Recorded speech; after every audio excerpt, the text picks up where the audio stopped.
What's up, everybody? It's Johnny Bronto here with HauntScene. It is Tuesday night, 8 p.m. Eastern Standard Time. You are where you should be, watching HauntScene live. With me, as always, my lovely, beautiful, amazing co-host, Melissa Lukac. What's up, everyone? Thank you for joining us. Right. So let's just get this out of the way real quick so we can get to the guest. Do it. But that's a nice hat and shirt that you're wearing. That's a nice hat and shirt you're wearing, Johnny. Oh, really? What is Haunt Society? Haunt Society is part of Houses Octoberville from Andrew and Bobby Rowe. Zach. Zach, yes. Zach Andrews. Zach Andrews. Yes. Bobby. Mikey Rowe. Yep. Awesome. I said his name backwards. That's okay. Yes. That's okay. So shout out to our friends from Haunt Society. It is a national directory of haunted houses. So if you want to go and get your haunt added to Haunt Society, feel free to reach out to them or reach out to us. At least if you reach out to them, tell them that we sent you. But here's the information right here, just real quick. HauntSociety.com. We're huge fans of the Houses Octoberville. We got a chance to meet Zach and Bobby at Transworld, so we want to give them a shout out tonight because we bought their merch. Yep. Very cool. All right, let's go ahead and make sure that I'm unmuted. Let's make sure that they're unmuted as well. Make sure everyone's unmuted. Make sure. We've got Mr. Cragmire Peace here joining us from the Bloody Jug Band. Hello. Hi guys. Thanks so much for having me. All right. So what we do in the beginning here is we do what's called the elevator pitch, and we allow our guests to save us some trouble and just do like a very quick intro, who you are, what the Bloody Jug Band is. Just give a very quick description. Okay. Bloody Jug Band is a swamp rock jug band. We were founded in 2009. So this year is our 13th year together. I play the washboard and I'm the lead singer. It's currently a 6-piece band. You can see some photos of the band right there. Americana band, like the spooky cool side of things, and like to mix, the darker side of rock and roll. And we always talk about like where the Addams Family meets the Country Bear Jamboree. Oh, that's good. awesome. Actually. That is just like a perfect example. That's awesome. Yeah. I love it. I was trying to put a description there. I put like back in the 1920s, if they made horror movies at that time, you would be like one of the soundtracks for that, because that's like kind of the time frame there. Yeah. Awesome. All right, so bloodyjugband.com. We're gonna get into all the contact info. We got lots of questions here, but yeah, last March, 13 years. That's insane. That's crazy. That's a long time. That's a little bit older than the facial hair. It is, yeah. The facial hairs had a few reincarnations in that time, but I believe four of the original members are still in the band. Big Daddy Germ, Seth Funky, Stormy Jean, and myself, with the addition of Baby Dingo and Death Ray over the last decade. So I think that the newest member is about 7-8 years in, and at one time we were as large as an 8-piece band, but it's been a blessing the last 13 years, lucky 13, and we're happy we're still doing it. Awesome. So I got a chance to see. I've seen Bloody Jug Band, your band, several times now. I was introduced by Byron from Phantasmagoria. Turned me on to you. And I think the first time I saw was Renegers, which was awesome. It was really, really cool.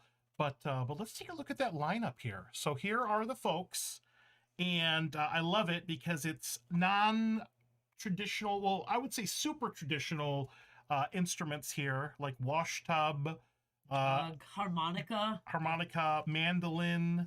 There are some things that I can't even like percussion name, but we'll talk about that in a moment. But I love the names here. So Cragmire, Stormy Jean, Death Ray, Baby Dingo, Big Daddy Germ, Jake the Steak Rowe, Bloody Rick Lane, Seth Funky here. Awesome. So these are all like nicknames that you guys thought of? Yeah, Stormy Jean is the one that's blessed with the real name. Her name was so good we didn't need to change it. But really? Yeah, the rest of us, cool.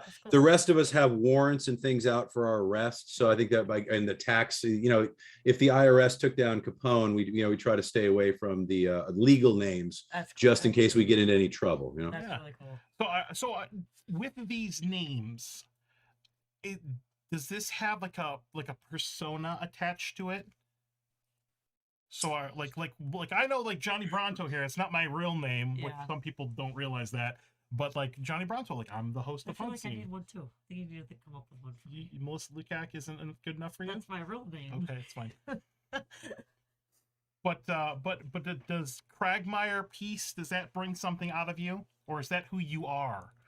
I would think after this many years, Cragmire was an art alias I was using for years, since probably I was in high school, needing to find a good avenue for it. So I think when the band came around, it was a good juxtaposition. The other band members, they don't get to pick their own names. We get to pick their names for them. So, That's awesome. over time, I will say Baby Dingo, though. Baby Dingo just turned 30 this year in January. So now he's just Man Dingo. I thought that's taken. Oh, is that? Oh, Well, we must be talking about something different. We are, and I'm sorry. Don't Google Mandingo, please. Flip that. Not following. Does that mean Oh my god. I'm a little behind. Well, never mind. Okay. Oh, we'll talk about it later. Okay, we'll talk about it later. Big Dingo. Mandingo. Okay. Sorry. Oh, we're good. I'm Googling it right now. No, don't! I think I'll Google it after. Oh man. Awesome. So great show live, super high energy. We've got some performances coming up with the Bloody Jug Band. We'll probably be checking them out. We'll have that info here in a moment. But I did want to ask about the unique instrument choices. So you've been around since 2009, and when you were first described to me, I don't even remember what exactly Byron said from Phantasmagoria, but he said blah blah blah blah blah blah blah blah blah. This band is awesome, and one of the singers plays a washboard, and I was like, say no more, say no more. Johnny loves washboards. I mean, it's just so unique. How many other bands do you know where one of the singers plays a washboard? Or a jug. Or a jug. Or a jug. Or a box. Or a harmonica. Yeah. So how did that come about? How do you discover the talent to play a washboard? Well, the washboard, so all the instruments that you're talking about and the washed up bass and a lot of the different stuff was obviously based on traditional jug bands. So that was the original concept. Especially in the early days, we were much more of a folk jug band. They were like a punk grass kind of vibe. And so our instruments were very rudimentary because a lot of punk music and folk music is very, stripped down. We realized that over the course of 13 years that some of that doesn't translate, a washed up bass, a jug, it's very limiting. So we certainly have adapted and a little bit more rocky. We got a little harder through the years. But all these instruments are based on original jug band instruments. If you are familiar with Emmett Otter's Jug Band Christmas or the Country Bear Jamboree, or people that are music historians, jug bands of the 20s and 30s, these are bands that didn't have the money to buy. I mean, there wasn't a lot of electric instruments at that time anyway, but they wanted to make music, and many of them didn't have access. Back then, not everybody had a Guitar Center or Sam Ash or whatever at the end of their block. So they literally made music, punching a hole in their grandmommy's, wash tub, or in my case, I play traditional or original washboards from the 40s and 50s. I buy vintage washboards, one model that I still can find. These were an instrument truly used to wash clothes. And so many of them have grime and grit, and I paint them up and make them a bit of an art project. But, it was originally the idea of the jug band come anew, in the 2000 era, So good. And I would imagine you probably go through a good amount of them. You go. Well, and that's, I think and you asked about the washboard specifically. So in about 2005, 2006, I am a huge fan of Flogging Molly. And I was seeing Flogging Molly for the, nth time, and got to see a band open for them called Reverend Peyton's Big Damn Band. And Breezy Peyton, the Reverend's wife, she does some backup vocals and plays the washboard. And I was super inspired by it. I'd not really seen it done in the way that she does it, which is, slightly different than the way I do it, but still, in the same vein. I really was inspired by it. And I also thought, I think I did a search the other day. There's like 17 million guitar players in the world. I thought, maybe I'll never be the best guitar player, but I might be the best washboard player someday. Maybe I should give this a shot, because there's probably about, 10 of us out there that are still actively alive and doing it. So, for a few years, I sat in with some friends' bands and kind of guest spotted with the washboard and kind of worked it up. It's a very tough instrument to work with, because if you can think, just playing it is not the most complicated, but since you have to play it against yourself, it's kind of like trying to tap your head and do that thing. But then the thing that took some work was singing with it, because singing with a guitar, you can harmonize with the guitar, but the washboard is just metal clacking on metal, and it's a very tough thing to harmonize with. So it took some, literally doing vocal lessons with my washboard and doing scales and things to try to be able to make it as seamless as possible. I'm not sure how great I did in the early days, but 13 years in, I feel like I'm at least still faking it pretty good. Yeah, I would say so. Would say so. Awesome. So with that being said, and I know that Stormy Jean is your wife, and how do you how do you take care of yourselves? Like, obviously you put a lot of stress on like your hands when you play, and she's got a very you both have very like unique voices that just are just so authentic. How do you what's your like rest routine for that? How do you recover? Mostly it's beer and cigarettes. Then when it's not at a All right. show, it's I switched to rum. Stormy's been on a White Claw kick lately.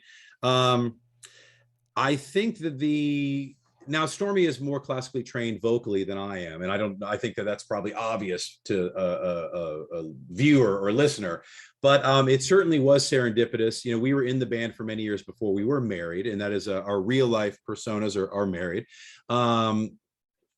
We were always, in love on stage, but the idea of, signing the paperwork, but Stormy has a classically trained voice, but she obviously has a very throaty, very deep voice.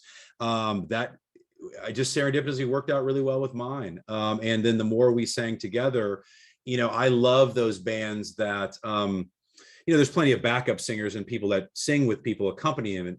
But somewhere very early on, our vocals just really, really meshed. And I think it created a special sauce. And obviously, the closer we've gotten together through the years, it's blended our voices and intertwined them much more. I mean, I don't even have to think about it, and I know what she's going to do or say or how she's going to get there.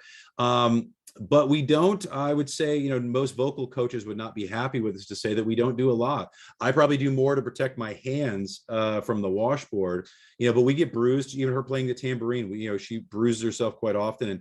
And Baby Dingo with that cajon, I mean, he beats on that box drum all night long. So we all take our hits for sure. But vocally, it's almost like it wasn't pretty to begin with. So if I smoke another pack of cigarettes, it's going to be raspier and sound more like Tom Waits, and I don't have a problem with that. So we're not the best mentors when it comes to vocal care. We put it all out there. We're not doing a Meatloaf show. We're putting it out there, and we play anywhere from 45 minutes to 3 hours a night. So over this many years, it's just become another muscle that you work out a lot more. I wish I worked out other muscles on my body as much as I worked out my vocals, but it becomes stronger, and we try not to get crazy. I'm very reluctant to play places that have bad sound, which you find at festivals and different events. It's not always somebody's strong suit, but the crappier the sound gets, the more I have to probably oversing, or yell or do whatever. And I know I did that a lot in the early days, and it did hurt my voice. But I think you start to train yourself, and what you can do and where your limitations are, especially because nobody in the band are spring chickens. So we're not teenagers that are doing this. So protecting ourselves and keeping ourselves healthy is definitely a part of the equation. Nice. So let's play a sample. Let's Let's do it. do it, please. Let's do it. Let's I think what's the next one over here? There we go. So here's something that I love. I will admit I was a little late to the Bloody Jug Band. I found my way to you recently in the last couple of years. and I've gone through like your back catalog, and we'll talk about your other albums here in a moment. But I was so glad because recently you put out a single called "Hell to Pay" off the latest album here, Stranded, and I feel like I can really connect with the song because I was there when it launched. You know, like it was like I was there. So let's take a little listen here. And Mark Zuckerberg or whoever's listening to this right now, I have permission to play this. I give you full permission. Yes, don't shut me down. All right, here we go.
So good. So redonkulously good. And you know, I felt, you know, I felt, I was like, he's probably heard this like a million times. And yeah. So when you hear yourself, how does that make you feel? Like when you hear your own voice or you hear Stormy Jean's voice, like what's your response to that? I try to listen to it as a kind of like you all or the audience that's listening to it for the first time. I'm a lover of music. I think in the early days, for sure, the first couple albums, even though I thought they were done great, I still had a hard time kind of, you know, you're an artist and, you know, listening to your own stuff, listening to my own voice. But after enough years, I mean, I just feel like we kind of own it a lot more and I can kind of step away from it. You know, the production of recording an album or even doing a music video, there's a lot that goes into it, as you know. So I think through the process, it's kind of like by the time the album actually gets released, or a video for it gets released, I'm so far removed from it because if you can believe it, I don't sit around listening to our albums very often. You know, I'm busy enough either performing or singing the songs live or doing something. So I think I have a similar approach to even like a live show. Stormy and I, that's one of our few songs that Stormy takes lead on. It's not maybe quintessential of all of our music because it's a little bit slower, has a little bit different vibe to it. But you know, every night I sing it and we sing the songs, we have to approach it like it's the first time we're singing it because we don't know, you know, what the audience is dealing with. It could be the first time they've heard it. And so to phone anything in seems very disingenuous and problematic for a performer. So even though, you know, Paul McCartney was out there the other night singing whatever, you know, in Central Florida for the 9 millionth time, you know, he's got to sell it. And I think it's the audience that helps. You know, I don't think if it wasn't for people like yourselves, but also, you know, the fans, that, you know, they keep us going. You know, the fans' interest in it and their, you know, you enjoying the song is just as impactful to me as, is somebody else, hearing it for the first time and being moved by it. So it's certainly a blessing. You ask this one right here, 8. So what is your process for creating a song? I think that ranges also because there are, Stormy Jean, myself, Baby Dingo, and Death Ray all write music for the band. Death Ray wrote Hell to Pay. We all have songs on every album that we have individually wrote. The neat thing about having different writers after all these years, though, is that nobody has any ego beyond the band. So it's not about like, oh, this is a Baby Dingo song, or Death Ray, this is a Death Ray song. It doesn't matter. We all share the royalties and stuff anyway, so it doesn't, but for us, it's ultimately that they write. If somebody, obviously I write with myself in mind, but when Baby Dingo or Death Ray write, they write with me or Stormy in mind. So it's not like, oh, this is what I would do. They think about what would Cragmire or Stormy Jean do.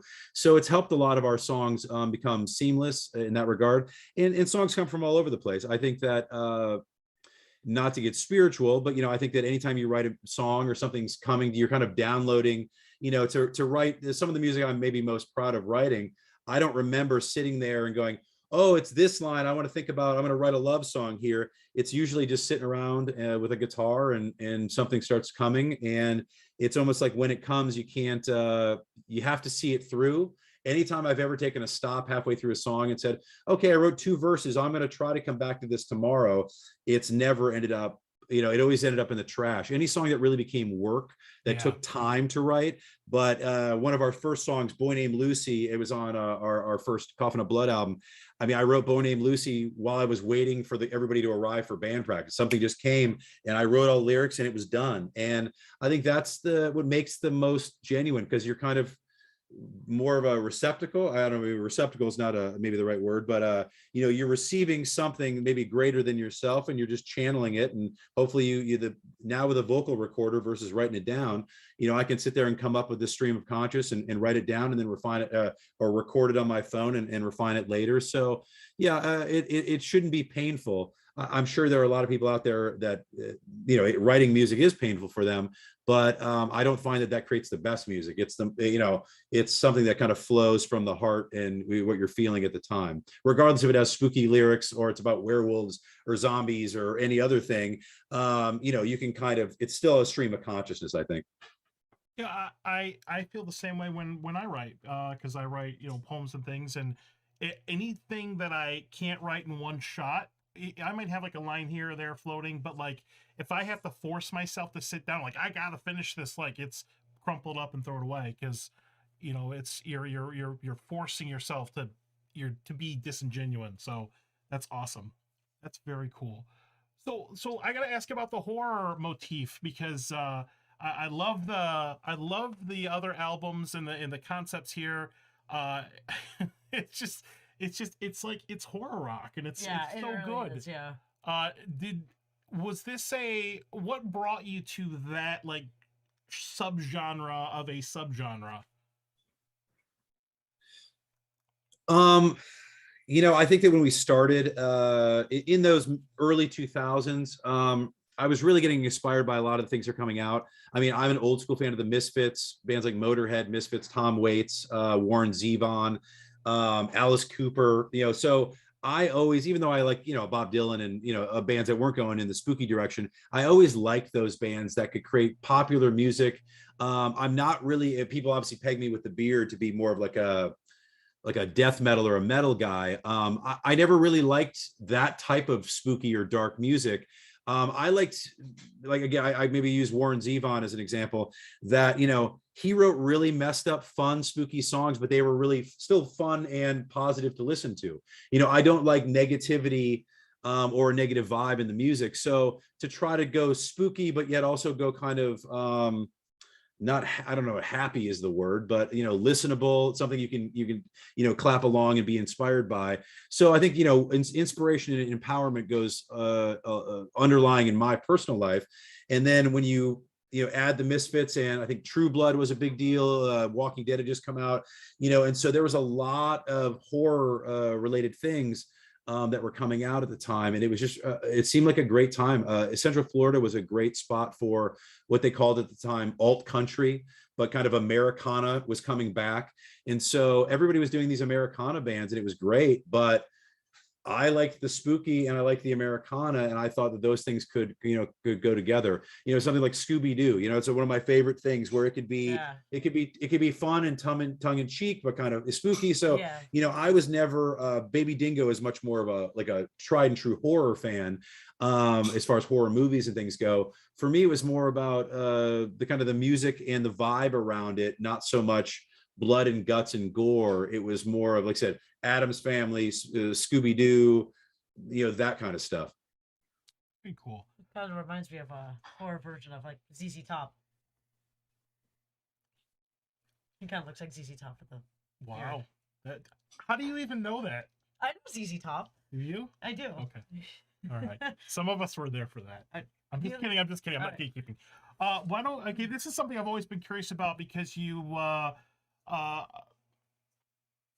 Beautiful Corpse, because I love your videos, and they're all so different, and they're all like kind of horror-ish tinged. I love the video for Hell to Pay, because it's like a whole day. Like, it starts off in the day and follows you along tonight. It was just shot so well, so it's just such a perfect marriage of the music and the voice and everything. A gorgeous voice, and it's doing really well. It's got like a ton of views on YouTube, which is awesome. But I just showed her Beautiful Corpse before we I did the just saw show. the video for that one. That one was and epic. we have our mutual friend Owl going back in there, which was really, really cool. And I believe this was shot in Orlando at the Greenwood Cemetery. Yes. Cool. Question. Ask number 9. Okay. So what are the logistics of filming in a cemetery? Well, luckily in that regard, and I'd love to talk more about the different videos, but we have a dear friend, Stephen Shea from Abysmal Entertainment. He was, originally from the Keys, moved to Central Florida. Him and I got together during the film days in my career, and Stephen has directed a lot of our music videos. Owl. So to directly answer the question about the cemetery, when Owl at the time was the caretaker of the cemetery, and so that was his hearse. He had a hearse, and he was the caretaker. So I guess when you know the guy that runs the cemetery, it's quite easy to shoot in a cemetery. But we love the different locations and the concepts. Hell to Pay certainly was not as high of a concept, or Roadkill Boys has puppets, and we always try to do something really kind of crazy and different. We joke that Hell to Pay is a little bit more like an adult, like we grew up a little bit, because we were just being a family, and we literally went to Tosahatchee, where Stormy and I, and we go camping and things, and we spent the day out there. So ultimately what happened in that day was pretty much we were all hanging out as a band and performing and doing things. So that video, I think, showcases a little bit more of Florida and our Florida roots, being a swamp rock band and being from Florida. A lot of people don't know what that is, and so we take a lot of pride being from Florida. So I think that was a way for us to take kind of backstage and really showcase this beautiful area that we live in. Everybody thinks of Orlando as, the home that, Walt Disney built, and that has merit as well. But, I love the North Woods of Wisconsin. I love different parts of the country, but our backyard here is very beautiful as well. So it was nice to showcase that. But every one of our videos, we try to kind of approach something. This first actual single that did come out for Stranded was for Last Time Again. And that was more of a documentary of Stormy and my wedding, because our wedding was just as audacious and spooky as we are on stage or anybody. We had a blood cake and our That's blood, awesome. blood kind of cake and different things. So, we didn't shoot a music video, we were actually, that was our wedding, and our wedding was just as ridiculous. And, that just became another part of it. But people have asked, like, oh, you mocked up a wedding. And it was like, no, that was the actual wedding. So authentic. And that's who we are. We're kind of, after this many years, this is kind of who we are all the time. Stormy just bought me a new Solar Bears. I'm a big fan of the Orlando Solar Bears, and got me a vintage Solar Bears shirt that's got, the Halloween and the skeleton playing hockey. So, this is kind of the way we live all the time. So one part of our lives is no different than the other. If you filmed us all going to the mall and we made a music video about us going to the mall, I'm sure something would be broken and there'd be some crazy spooky antics going on, you know? Yeah. Very cool. Oh, cool. Awesome. So I have a question. If you could open up for any other group or singer in history, living or dead or both, who would that be? If we could open up for them, I would think my short list would, and my personal favorites would be, the only one that is still living would be Tom Waits. After that, I would probably say Motorhead. If I had a time machine, it would then probably be the band and something like Alice Cooper and Flogging Molly, like in that realm there.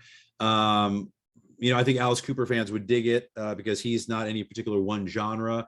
I'm a big Tom Waits fan, and then other bands like the Goddamn Gallows and Reverend Peyton and a lot of those, kind of some of the other bands that are, let's just say, are loosely in our genre. We have opened for them, so that's been a true blessing for us. But to open up, I've had dreams of opening up for Motorhead and these kind of things. They normally turned into nightmares because we couldn't remember the songs, and that's how those dreams you're go. not wearing pants. Well, I'm not wearing pants right now, so I don't know if this is a dream or not. Neither are we. We didn't come dressed for the occasion there, Johnny. Okay, so that being said, is there any specific venue that you have played at that was like amazing, and is there any venue that you would love to visit? And this could be anywhere. It could be like the pyramids of Egypt. Well, I certainly think that would be cool. Yeah. Awesome. It'd be a great video. Yeah, I think that probably playing some larger festivals, those festivals you always hear of, the Coachellas and the South by Southwest and those kind of things. I don't know if there's a specific venue in mind. There's so many great venues, but every venue has a little charm. It's funny that sometimes the larger venues, if you think that's the easy one, you always go, I want to play the large venue, but there's a lot of logistics and a lot of issues playing, such a large thing. So, just from an ego standpoint, we would love to play any stadium that's out there, but places like House of Blues and Hard Rock and Red Rocks, like those are again, we've played some, we haven't played others, but even you end up in the course of all these years, you end up playing a little dive that you have the best time at. And so there's never been something on our list. It's more about the amount of people. We just want to play to more people, because no matter if it's 10 or 20 or 100 or 1,000, it seems like when we perform that witch's brew starts to happen there. And so for me, it's less about the venue overall. Venues kind of come and go, but it's those connections that you have with the audience. Many of our fans are, we're a culty kind of band, much like the Misfits, that they're, they have cult followers. Obviously we're not to that level with that tenure that they've got, but many of our fans are super, super diehard. Many of our fans have our Jug logo tattooed on their bodies and, have followed us from different continents and things like that. So, for us, playing to a new audience, I think certainly going to Europe and doing that kind of stuff would be great. I've been to Europe personally, and I think that it's just a great opportunity to meet a new audience in a different locale. But the neat thing about living in Central Florida, even though we do go on smaller tours, the neat thing about living in Central Florida and having places like New Smyrna Beach and Daytona and all these places, around us, is that, we've played every bike week and speed week for the last, decade. And so when you have a place, or you mentioned Renegers, when you play these places that people come from all over the world and all over the country to come, when you play a Daytona Bike Week or a Speed Week, people come from all over the world to that. And so it's really helped us expand our following. We have fans in Russia, we have fans in the UK and all over the world. And all of those places we've never, for the most case, have never been to. So it's really neat to be from Central Florida, where people from all over the world come here, and we can find an opportunity to perform for them, and they can take a piece of that home with them and kind of perpetuate the Bloody Jug Band vibe and the Jugheads, that we have in our corral. Oh, that's awesome. And I love the fact that you have a variety of merch, which you can get on the website, but it's all like really reasonably priced, which to me means you're more about connecting with the fans than are making money off of them. So I thought that was really cool. Like when I bought a shirt and you're like, it's like $10 or $12, I was like, wow, really? I was like, oh, cool. I probably should have bought you one. You probably should have. I know. You didn't think of It's right buying there. It's best right across friend from one? us. It's okay. I'll our, get, our- I'll get one. I'll our get one. skeleton It's cool. Tyler's wearing it. Oh, it's I okay. know the one time we played, well, I don't know, this huge festival, and that's, you know, they took our shirts and they added $15 to them, and we never saw any of that money anyway. So I figured, well, let's just base it on the money we're going to see at the end of the day. But yeah, even like you were saying, you know, sending shirts, you know, to overseas or something. I think most of the time we've lost our ass on the shipping. But to think that some guy in Australia was walking around with a Bloody Jug Band shirt at that point, Yeah. you know, what's the more important thing? True. You know, like I said earlier, the fans are really the thing that keep us going, and so, you know, it's a blessing to have them. And I know how cool. I mean, I've got a Misfits. I got a Misfits shirt on right now. Half my wardrobe is, you know, Motorhead and Misfits related jerseys, so or things. So I love a band with good merch. You know, I've always loved bands with good merchandise, and give me some shit I can buy to you know, couple my identity with that thing. I certainly don't wear my own merch, so but I love to have a band like that, and so we've always taken our merch, you know, very seriously, because I know that that's kind of the things that the fans can take with them, and they can remember a show or a thing, or, you know, whatever it is. So that's always been something we've been very cognizant of, be it, again, the show, the music video, the album artwork, the merchandise. Everything has a lot of intention in it when we do it, because I know that I'm a fan of album covers and rock art and all these kinds of things. So we want to be our own best fans. And luckily we've got to work with some artists on our album art and things that, you know, we were fans of prior to ever being in a band. So it's all kind of, what would the fanboy do? And I know you guys cater a lot to that. You know, we're the people that buy the Funkos and the crazy spooky shit anyway. So, you know, I also want to put myself in a fan's shoes. Yeah, we do that too. Yeah. So yeah. I'm 90% of my wardrobe is like haunted house stuff. Yeah. So, Yeah, mine too. Like all black shirts, Halloween shirts, basically. All right, so we got another question, and then we'll get into the upcoming events here. So I scripted this out. Are you ready for this one? It is Ready? May 31st in the year 3122, and an alien race lands on a ravaged, empty Earth. They happen to be big music fans and speak English. In their scavenging, they come across one of your albums. What album would you want it to be, and what song would you hope they would land on to start? Wow. It's very well thought out, by the way. Whew. I don't know. That's a tough one. Stormy, do you have an answer to that? What's the album? You know, it's more really, for me, it's usually the newest album, but I think Beautiful Corpse is probably good. So maybe Rope Burn and Beautiful Corpse is probably a good swatch or an identity, a deal of what we do. I think every song is kind of like a baby, and every album is kind of like a baby. So it's tough to kind of pick, you know, it's tough to pick my favorite Motorhead album. It's tough to pick my favorite, you know, song and album for us. But I think Beautiful Corpse is probably a good one. What do you think? What are the aliens? I missed that part. Oh no, they're here in the future. Alien race They're here in the lands. future. Human race is gone. Ravaged, and aliens empty show Earth. up and they come So across it's all the album. aliens. Music Storm- fans speak English. Stormy's pick was The Forest of Bloodthirsty Unicorns, which is the last song, I believe, on the Rope Burn album. So yeah, I think that's as good as any. You know, I don't think there's a bad choice. Since I'm trying to rack up views on Hell to Pay, maybe I would say, oh, you know, maybe they catch Hell to Pay. But yeah, what a blessing that would be, you know, to have the aliens come down and even speak English and know what the hell. Wow, these sounds are really great. You know, I hope that they thought, wow, these were kings of an age past, and you know, maybe at that point they have technology to maybe find some of our DNA, my seed laying around, and bring us back. You Just know? imagine your Bloody Jug Band shirt being in outer space. Right? Yep. Yeah, an alien wearing your Bloody Jug Band shirt. And that would be awesome. Out of this world. All right. So you got some upcoming shows here. Johnny's Other Side, which I think was the last time I saw y'all, because it was. I know that. That's near downtown Orlando. It's kind of by where you live. Yeah, that's where my parents live. Yeah. Oh, sweet. They have amazing food. which is really cool. So on June 17th, Friday, maybe I wanna after go there. You you wanna go are there? done with Spooky Empire that Let's go. weekend, head over. Yeah, I'll probably go to that. Let's go. I'll go with you. So that's in Orlando. The Roof here in Daytona Beach, which I wanted to see a couple months ago. You were there, and my dad was down. I didn't get a chance to do that, but you let me know that that's a really cool location.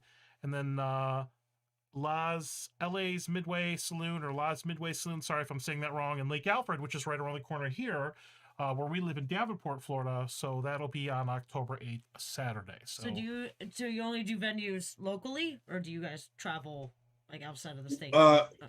We do travel, and we're trying to do a little more of that. Okay. You know, obviously we're coming off of, so the hiatus right now that we're taking after the June 17th show is because Big Daddy Germ's having some heart surgery. Okay. 13 years going on 14 years in the band almost killed him, and so he's got to take care of some health related problems. So you know, I think we are performing at Johnny's without him. And Baby Dingo's taking it over, but it's not always the most comfortable thing. We like to have the full band to give that audience the best experience. So we're trying to we're not booking currently through August or whatever until we kind of figure out when Big Daddy Germ can come back and he's back on full speed. We know what the doctors are telling him, but we want to make sure that, you know, especially when you're playing that long format or you playing the intensity that we play, we want to make sure that he's fully up to speed before we get back on it. But you know, when you mix a pandemic and an album and all this other stuff in the mix, you know, it was tough for a while to travel. Obviously, many of the venues we had actually never even came back. You know, they never really fully got into live music. The Roof is an example of a place that we just started playing again. Before COVID, you know, we had played there once a month, you know, for a couple of years. And we had a place at Ohm Bar, New Smyrna Beach, but you play there once a month for 6 years, and then it goes under, or, you know, it transitions. So for every, you know, venue that has fallen off throughout the years, we find a new magical venue. And obviously, as we get closer to the Halloween season, shows pick up quite a bit. But we also, most of us in the band, Stormy and I are co-owners of a music school here located in Central Florida. So between, you know, family life and vacations and just, you know, having such a large band, we do play pretty actively when everybody's healthy, and we do leave the state and tour as much as we can. But when we're not, it's go to our local spots. We've been playing LA's for over a decade. Like you said, in Lake Alfred, they're always doing stuff around the October season. I know we'll be back at Renegers in the middle of October. So we're always, you know, always doing something. But there was a lot of years where we were really trying to go out there and get it and beating down doors. And we've gotten to a point where we probably sit back a lot more and wait for shows to come to us, because we don't need to perform. It's something we spiritually have to do. You know, it's better for our psyche to get out there and perform. But, you know, there was years that we played 60 to 80 shows, or, you know, probably more than that a year, for quite a few years. And so it's nice to take a vacation once in a while and just enjoy it. And instead of playing a show one weekend, we go do a music video. So we still are always together as a band.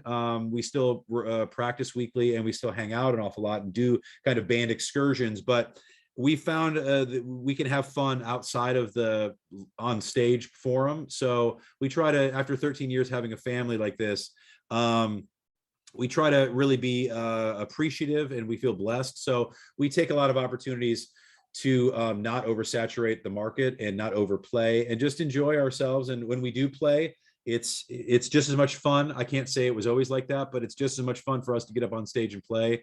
And it's just as refreshing and kind of a renewal for us. So when I was doing it 3 nights a week, you know, and trying to play long format shows, it wasn't always fun, and it felt like work, and it felt like business.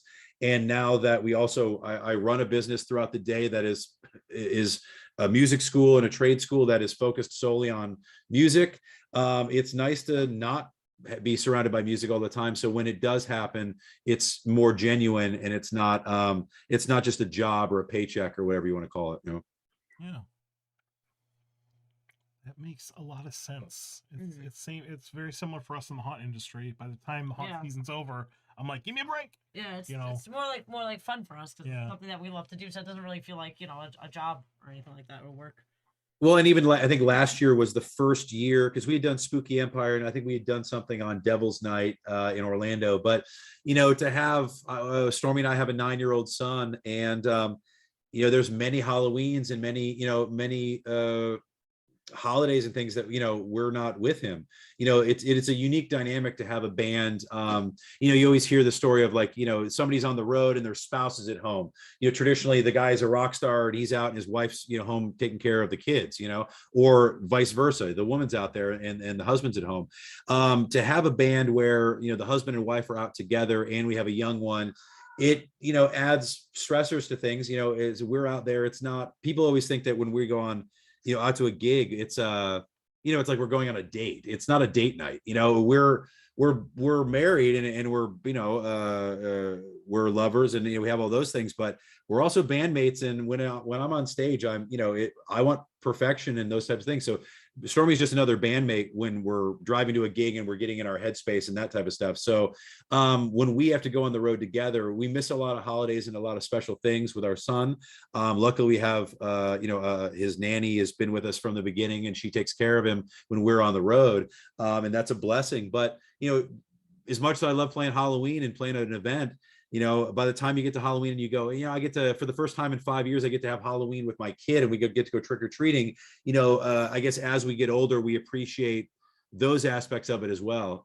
That it's great to be mixing it up and it's great to play with all the fans and do that. But it's also great to escape into the woods for a weekend or to go have a trick-or-treating with my kid. I'm not, that's not lost on me. I've watched too many rock documentaries where people, got to the big show and got to the big thing and won all the Grammys and they got divorced and they lost everything they had and they were in rehab. And, I never wanted to do that. That sounds, it's cool for them, but for me, I'd love to keep my family together and keep a roof over our head and enjoy the life. So, going and giving my soul to this, I think we've already done that to some part to be who we are, but, to give your soul to the music and to not have an enjoyable life, we have dear friends that have, that are been played with all those big shows. And again, their kids don't talk to them and they're in their 60s and they're living with a roommate, eating cold hot dogs, and like, so they can sit there and they can talk about the big show they performed in that heyday. But I want my heyday. We talked about this the other day when I reconnected with an old friend from high school. My heyday was like yesterday. We consciously do not look back at the time in the band or just in general the time in our lives as a better time. We're living our best lives right now, and that might sound ridiculous to somebody going, "Wow, you've been in a band for 13 years and you're in your 40s," and but for us, our best lives, the best days are still ahead, not behind us. So we kind of take that in and make that a conscious thing, day in and day out. Oh, very cool. That's a really good attitude to have. All right, well, we're going to start to wrap this up. I got one more thing, and this is either going to be awesome or this is going to be really cheesy. All right. If the devil came down to Florida and he said the following: "I guess you didn't know it, but I'm a washboard player too. And if you'd care to take a dare, I'd make a bet with you. Now you play a pretty good washboard, boy, but give the devil his due. I bet a washboard of gold against your soul, because I think I'm better than you." Would you have a washboard off with the devil? Or a golden washboard? Well, I think from history will tell us that the devil always has a couple of tricks up his sleeve. So I don't ever think that there's a fair deal to be had with the devil. It's kind of like the monkey's paw. You're always going to get screwed out of on the back end. I think pound for pound, I'd love, because I don't know how much more you could do with the washboard than what we try to do on a daily basis. So I think I would give it its shot. I think I might have already sold the soul, so I might be refinancing the soul. A second mortgage on the soul. So I would be okay with it, but I also know kind of blatantly that I'm probably going to get screwed out of it. So as long as I'm not surprised by regardless of what the results are, then I think that I would be good. Nice. Have you ever covered Charlie Daniels' band?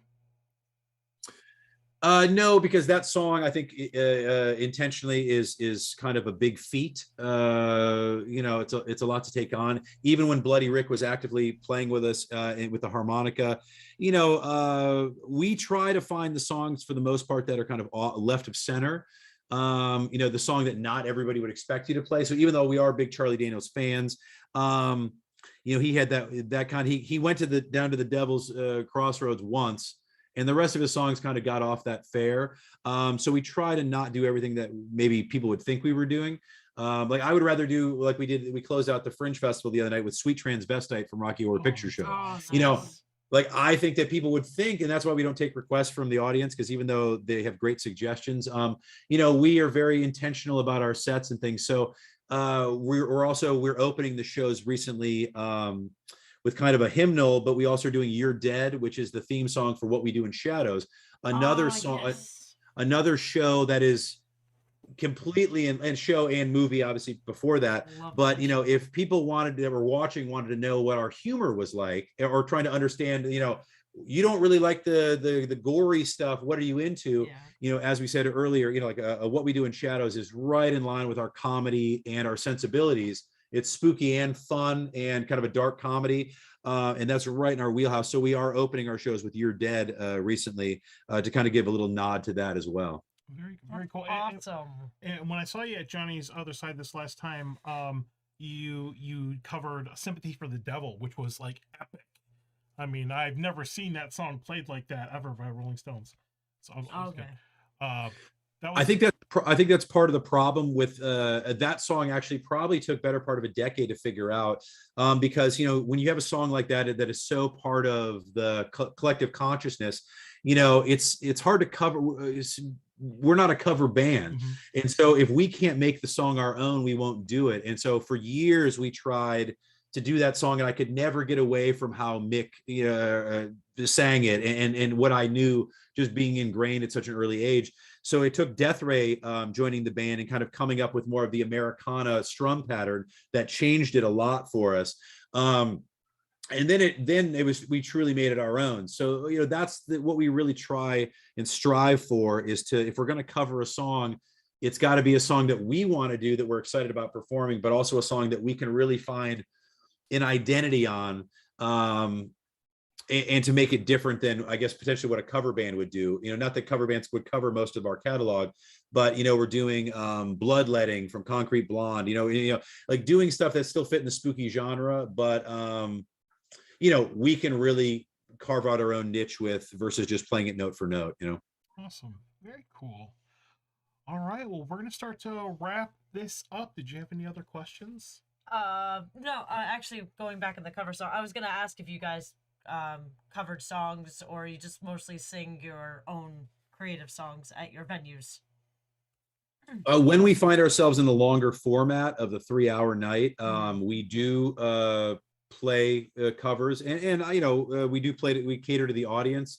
So it's not always, you know, obviously during the Halloween season, we cater, you know, adds a little bit more spooky fare. Okay. Sometimes you just have to play a song to get the audience, you know, into it. But we joke that we cover everything from Merle Haggard to Motorhead, and you know, we cover a lot of, you know, and like Stormy sings Jethro Tull, Locomotive Breath, and so we always just try to kind of either gender swap or have fun with it and find something that the audience wouldn't expect, you know. Oh, okay. Do you take requests on songs that people want to cover, or no? No. If you request a song that was already on the set list, we will potentially play it for you. Oh, okay. Okay. But even songs in our own catalog, I hate to turn down fans, but with so many albums out and so many songs, you know, we don't actively perform all of the music that we've recorded. Okay. And we're usually working on the next album's material and kind of woodshedding that. Okay. So, you know, we have had instances where fans have requested one of our own songs, and we have not performed it because we just have not really practiced it and worked on it. Okay. You know, I never want to perform even a cover, or I can fumble my way through anything, but if it's not going to be at the 110%, we're not going to do it. I'll go, hey, we'll work on that. Chain to the Bottom is a perfect example. Chain to the Bottom was our first music video, and a song we released better part of 10 to 12 years ago now. We stopped playing it for the better part of a decade, and then because of the pandemic, we were able to catch a different vibe on it, and enough people were asking for it. Some of our mutual friends, the Spooky Empire crew, they almost started crying the first time we ever played it because they thought they were going to die before they would ever, get to hear that song live. So it's neat because if you stop playing a song for, 5 to 10 years and then you bring it back, you can kind of find a new vibe to it. And so when it comes to even our own music, if we get sick of playing something, we'll shelve it for a few years, and then we'll just dust it off one day and see if it's got legs. And if it doesn't, we'll put it back. But sometimes we surprise ourselves and we find it catch a new vibe, and it makes it more fun for us, That's cool. Awesome. All right. Well, it's about that time. We gotta wrap this thing up. Did you have any shout outs or anybody that you'd love to, let's say you have America on the phone right now. What would you want to say to everybody? Well, that's a big shoe to fill, but be good to yourselves, empower yourselves, focus on your happiness and find out the difference between true happiness and fleeting pleasure. When it comes to shout outs, obviously to the band, Stormy Jean's in the other room, so she doesn't need much shout out. I don't have to shout too loud, but obviously to our active members, Death Ray, Baby Dingo, Big Daddy Germ, and Seth Funky, and to ultimately all the fans. Thank you guys so much for having us, but also the fans that have been there with us, too many to name, but it's everything in life these days have been very serendipitous, so the people that come into our lives, they tend to stay. And so anybody who's ever collaborated with us or even just bought a t-shirt, they keep us doing it. And hopefully we provide that type of service for you, that we allow you escapism from some of the drudgeries of the daily life. And I hope that we can stay out of, pandemics for a while, so we can all come together as people. That was one thing that we learned, that during the pandemic, the first time somebody came up and tried to hug us at a show, in that kind of world, you didn't know what to do. And we realized that, if we had to catch a case of the COVID, to have an interaction and to pay homage to a fan that was trying to show us some love, it's part of the business that we're in. And so we love our fans, and we love, Mother Earth, Father Sky, and all the spooky people out there. We love it. Very cool. All right. Well, here's how you can get a hold of all the info from Bloody Jug Band. BloodyJugBand.com. You can buy merch there. Go to YouTube, check them out. All the videos are awesome. Like he mentioned, Chain to the Bottom is, I loved it. And thankfully I was there for you to play that. Facebook.com/BloodyJugBand, Instagram.com/TheBJB, Twitter.com @TheBJB, SoundCloud. If you go to the website, you can stream all their music. They're on Spotify, all that good stuff. And the email, if you want to get a hold of them, bloodyjugband@AOL.com. I hope all that's correct. I think so. And then, so, yeah. and I was going to say, in the YouTube, if anybody does go to our YouTube channel, we do have a lot of content, not only just our songs and our music videos, but for years were doing, road games and different kinds of fun. I was doing a spooky joke time for years. So there's a lot of content on the YouTube channel. So if you want to get a little bit more into the personalities of who we are, when we're not on stage, a little bit more candid and a little bit more fun, you can go to the YouTube channel and check out, over a decade's worth of content on it. Oh, I love that. I love that. We need to do more of that. Like, focus more on the journey and the fun stuff as opposed to the destination. So very cool. Thank you so much for taking some time out of your day to hang out with us. And I look forward to seeing you next time we can do that. I would love to go to the Johnny's Other Side so we can see him. Yeah. So we'll be in touch, obviously. So, thank you both for having me, yeah, and being able to spotlight the band. Again, it's places like yourself that turn people onto it. And I know that your crowd is, right in line with our sensibilities. It's perfect. Yeah. Yeah. So I hope that they enjoyed the interview, and I hope the music that they are able to listen to without getting copyright infringed when they have the time, that they enjoy it. And, we're always here for our fans. We hope to see you down the road and at a live show. Yeah, sure. Thank you so much. Hang out for a moment here on Zoom. We'll be right back with you. Let's go ahead and let's do it. Say goodbye. So thank you so much. Awesome. All right. So I'm going to go ahead and switch over just real quick. Next show, that we have on the docket here is going to be next Tuesday. We've got our good friend Rick from 13X Studio, aka Terrifier 2 Selfie Guy. So Rick is always a fun guest to have on, and drops a lot of F-bombs. He's always fun, but he's also bringing our friend Tampa J, who's a YouTuber, and as a collective, because I don't think Tampa J's ever actually been on a show before. No, we haven't had him on yet. So that'll be next Tuesday, June 7th at 8 o'clock. Same bat time, same bat channel, the #1 rated haunt chat. And make sure you're following us on everything.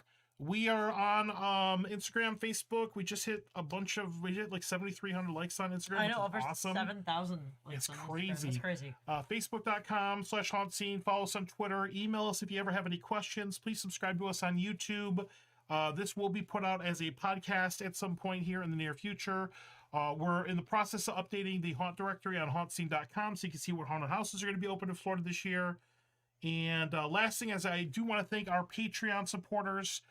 Thank you so much, John Sebastian Lavelle, Crystal Lavelle, Mark Muncie, Carrie Schultz, Amanda Rosenblatt, SNR Travel Stories, and our new Patreon supporter, Allie Beamer. Allie Beamer, that sounds familiar. Yeah. Allie's, we'll talk about it. Okay, Very gotcha. cool. Yep. Awesome. Well, let's go ahead and roll credits. Thank you once again to Cragmire from Bloody Jug Band for joining us tonight. Appreciate that. And we'll be back next week. We got all kinds of stuff coming up. So Spooky's coming up and all kinds of stuff. And a week from now, I'll be in Chicago for should be at Midwest Haunted Convention. Yep. So if you're there, I will see you there. Yeah, very cool. All right. Well, we're going to go ahead and wrap it up and roll our very quick credits. So until next time, spook easy. As always, happy haunting. Have a good night, guys. Goodbye. Right. Bye-bye.